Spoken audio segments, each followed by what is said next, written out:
Hai, aku Dendi dari podcast Rehat Sejenak. Terima kasih ya sudah berhenti sebentar. Aku harap kalian merebakan badan, juga mendengarkan. Akhirnya akhirnya kita bertegur sapa lagi di podcast kecil-kecilan ini. Gimana kabar kalian? Ya, aku harap kabar kalian selalu baik. Dan aku yakin kehidupan kalian juga gak sesederhana itu. Banyak hal yang telah terjadi di kehidupan kalian. Mungkin ada tekanan pekerjaan, problem kehidupan, dan ya masalah-masalah lain. Karena itu di podcast kecil-kecilan ini aku akan menemani tidur kalian, istirahat kalian, atau bahkan menemani kalian bekerja dan bahkan kalian.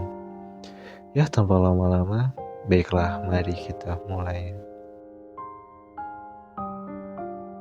Setiap manusia itu pasti mempunyai sisi sudut pandang yang berbeda. Kita tidak bisa memaksakan sudut pandang itu sama, entah itu tentang progres, entah itu tentang pencapaian, atau tentang hal-hal yang digemari, atau bahkan hal-hal yang mereka benci. Tapi dari sini aku kayak pengen sharing aja tentang perjalanan seorang laki-laki yang mencari jati dirinya. Mungkin aku terbilang di fase ini aku gak berpikir kalau aku adalah manusia yang dewasa, tapi aku ingin menuju ke sana karena menjadi dewasa mungkin tidak seburuk apa yang orang-orang ceritakan. Ya, tapi aku belum tahu karena aku masih mencari jati diri tersebut. Tapi aku mempunyai banyak sekali hal yang pengen aku ceritakan, atau bahkan hal ini dapat membantu dan mengubah sudut pandang kalian tentang gimana cara kalian itu memandang kehidupan kalian sendiri. Ya, walau ini gak bisa dipaksakan atau disamakan juga, aku juga tidak memaksa kalian untuk setuju dengan aku. Kalian juga punya prinsip kehidupan kalian sendiri, dan itu adalah suatu motivasi untuk bertahan hidup. Jadi mungkin aku akan memulai dengan diriku sendiri ya sebagai contoh. Dimana aku terlahir menjadi seorang laki-laki. Aku berpikir kalau aku gak punya bakat. Sampai suatu ketika aku masuk ke sekolah menengah pertama, dimana di situ aku mulai gemar membaca buku. Bukan gemar sih, intinya aku bisa menghabiskan waktu hanya untuk membaca satu buku. Namun sebelum itu aku juga mengalami fase di mana waktu remaja itu aku mencari jati diriku ya. Nah, akhirnya aku nggak sadar kalau tiba-tiba ternyata membaca buku itu nggak seburuk itu. Akhirnya di dalam kelasku itu ada sebuah perpustakaan mini. Nah, di situ pertama kali aku baca buku, dan buku itu berjudul 5 cm. Di situ aku kayak terpaku banget. Sumpah, dari buku aja, dari tulisan aja, itu bisa membuka imajinasiku tuh menjadi suatu kenyataan ya. Dimana yang tadinya aku udah ada keinginan buat naik gunung karena membaca novel tersebut, akhirnya aku ngerasa termotivasi. Nah, dari situ aku berpikir, gimana kalau aku menulis juga ya? Gimana kalau aku menyampaikan suatu imajinasiku yang awalnya itu adalah sebuah terapis aja, sebagai media untuk menyalurkan apa yang ingin aku lakukan. Aku gak mikir kalau aku bisa menulis atau bahkan mengarang sebuah puisi, cerpen, dan hal-hal singkat lainnya mengenai dunia literasi. Aku cuma mikir, ya untuk bersenang-senang aja, untuk mencoba hal yang itu aku sukai tiba-tiba. Pada akhirnya aku bilang lah ke guru bahasa Indonesia waktu itu, "Bu, suatu saat nanti aku pengen menciptakan satu karya, yaitu menciptakan sebuah novel." Terus kata guruku, itu bagus ya, baguslah gitu. Ibu tunggu ya. Akhirnya waktu berlalu terlalu cepat. hingga aku duduk di bangku SMA. Di mana kebiasaanku membaca buku, ya alhamdulillah ya itu ke bawah hingga aku SMA. Namun dalam lingkup tertentu, pergaulan itu juga mempengaruhi kebiasaanku tadi, di mana aku mengikuti arus yang notabene-nya adalah pengenalan tentang remaja menuju transisi gitu. Ya karena aku nggak tahu apa-apa dan kayak iya aja kesana kemari belum segala macam. Akhirnya kebiasaanku menyukai buku itu perlahan pudar. Hingga pada akhirnya waktu itu ada lomba monolog. Dan itu adalah kawanku yang tampil. Akhirnya ternyata aku nonton di situ sampai habis dan kawanku itu nangis karena dia tidak tahu tentang apa yang dia lakukan. Dan dia juga mungkin gak akan berpikir kalau momen itu akan ada pada hidupnya. Akhirnya aku nengoklah sampai selesai. Dan ternyata tanpa aku sadari, juri dari lomba monolog itu tadi adalah guruku sendiri waktu SMP. Aku sapalah dia sambil cium tangan gitu kan. Masih ingat aku ndak gitu. Oh kamu Dendi gitu kan, kata guru itu tadi. Habis itu dia bertanya lah, gimana novelnya, apakah udah selesai gitu. Lah kupikir dia tuh udah lupa gitu. Aku aja yang punya keinginan itu tadi udah gak kepikiran gitu kalau aku akan menulis novel. Ternyata guru ini tadi yang ya dia adalah orang lain dalam hidupku ya, tapi dia berperan sebagai guru, dia mengingatnya gitu. Aku kaget lah dari situ, kayak rasanya tuh kayak tertampar ya. Kamu nih, ini adalah keinginan kamu sendiri, orang lain aja ingat, kenapa kamu enggak? Nah, aku ngerasa jahat lah pada diriku sendiri. Akhirnya itu adalah titik balikku lah. Aku memulai sesuatu dari awal lagi. Dimana yang tadinya aku udah melupakan dunia literasi, atau bahkan spesifiknya adalah membaca novel dan buku-buku lainnya. Ya menurutku semua buku tuh layak dibaca karena memang isinya tuh pasti ilmu.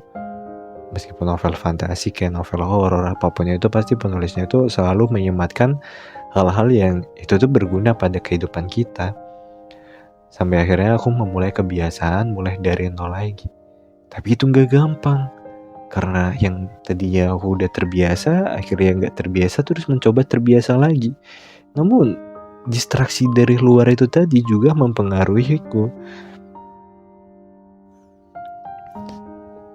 Hingga pada akhirnya aku menemukan sebuah titik balik.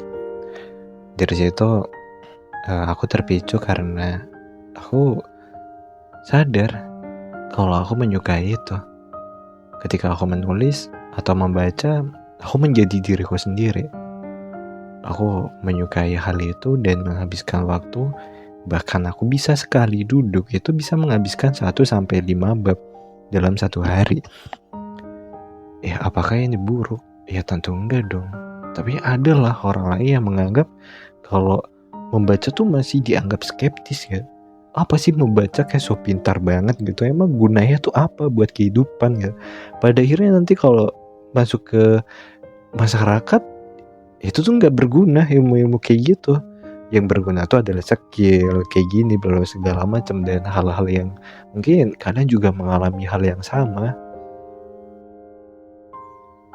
Akhirnya aku sadar bahwa aku nggak punya tempat dalam lingkup tertentu. Ya walau ini adalah sekolah ya, yang harusnya mereka tuh open minded ya. Gimana memang ini adalah jantung dari sebuah pendidikan, yaitu membaca. Tapi aku nggak dapet itu dan ya udah aku kesampingkan. Pada akhirnya aku mengikuti arus lagi dan melupakan segala ya. Aku nggak akan jadi penulis dan aku menganggap bahwa perkataan mereka adalah benar. Ya udah hidup sewajarnya aja ya. Gak usah lah kayak bertele-tele atau beda dari yang lain. Kayak defensif paling aman dalam kehidupan adalah mengikuti hal yang disukai orang lain ya. Walau hal itu tidak berguna. Contohnya kayak gak usah ngerjakan tugas, tapi ada kawannya gitu ya kan. Ya pada akhirnya kita ngerasa aman aja. Kita berada dalam zona yang yang itu aman ya. Kalau kena hukum ya kena hukumnya sama-sama ya. Kalau nggak kena hukum ya udah ngerjakan tugasnya juga sama-sama. Ya akhirnya kehidupanku menjadi seorang yang monoton. Aku meninggalkan apa yang sudah aku mulai, dan harusnya aku percaya pada diriku sendiri kalau fase itu ada dan konsisten sampai sekarang. Mungkin aku sudah mempunyai banyak hal yang bisa aku tulis ya. Tapi karena memang itu adalah hal yang bodoh, akhirnya aku harus mengulang lagi dari awal lagi. Hingga aku selesai pada masa pendidikanku, akhirnya aku nyoba nulis lagi, ikut kelas lah, segala macam, webinar lah gitu kan, untuk belajar kembali lagi, lebih dalam lagi. Akhirnya aku mencoba menulis dan ikut program literasi menulis novel selama 30 hari. Dan aku berhasil. Ya walau itu adalah karya pertamaku yang tamat, tapi aku gak yakin kalau karya itu bakal bagus. Ya orang-orang, aku gak tahu pendapat orang-orang, tapi aku ngerasanya kalau itu gak bagus karena itu adalah karya pertamaku juga. Dan ternyata dampak dari ruang lingkup yang berubah itu tadi dan titik balik untuk menggerakkanku belajar lagi, itu mendapatkan hasil yang cukup positif ya. Ternyata orang-orang yang baca ceritaku, mereka menikmatinya. Dan bahkan view dari ceritaku sampai 5.000 ya. Aku sendiri yang buat aja itu udah kaget gitu ya kan. Akhirnya aku mikir lah di situ, kalau aku konsisten kayak gini terus, apakah pada akhirnya aku akan menemukan jati diriku sendiri atau apakah memang aku terlahir sebagai penulis? Ini so iya banget ya kan. Tapi ya gak apa-apa ya. Jadilah apa yang kau mau. Jangan jadi apa yang mereka mau. Karena kalau jadi apa yang mereka mau, pada akhirnya kita bukan jadi diri kita sendiri, tapi jadi apa yang mereka inginkan. Ya kalau mereka menginginkan kamu gagal, ya sudah, selamat ya. Kamu akan terjebak pada kegagalan itu tadi. Ya bukan aku menggurui, cuman dari proses aku menjalaninya, itu adalah evaluasi belajarku tadi, dimana jangan sampai aku jatuh dalam lubang yang sama. Akhirnya kehidupan pun terus berlalu. Aku mulai malas lagi karena menulis gak segampang itu. Ya aku pikir kayaknya aku perlu sesuatu deh. Akhirnya aku coba beli keyboard lah. Padahal aku gak punya laptop ya. Harusnya ada aku uang buat beli laptop, cuman aku belikan buat beli PS. Pada akhirnya aku menyesal. Apa yang diprioritaskan lebih dulu, harusnya itu yang harus dibeli dulu. Akhirnya aku beli PS dan PS-nya rusak. Akhirnya laptopnya gak dapat. Dan aku berpikir kalau gimana caranya aku bisa menciptakan novel lagi atau menciptakan buku ya kan. Aku beli keyboard yang terpisah gitu. Ya aku pikir kalau nulis dari keyboard bisa enak gitu kayak orang-orang gitu kan. Ya sebetulnya itu adalah alibiku aja untuk memanjakan diriku agar aku tuh bisa giat menulis juga gitu. Akhirnya aku beli, datanglah. Di hari pertama, di hari kedua hingga 1 minggu ke depan, aku konsisten buat menulis 1 bab, 2 bab, 3 bab ya. Dan itu memang seru sekali gitu ya kan.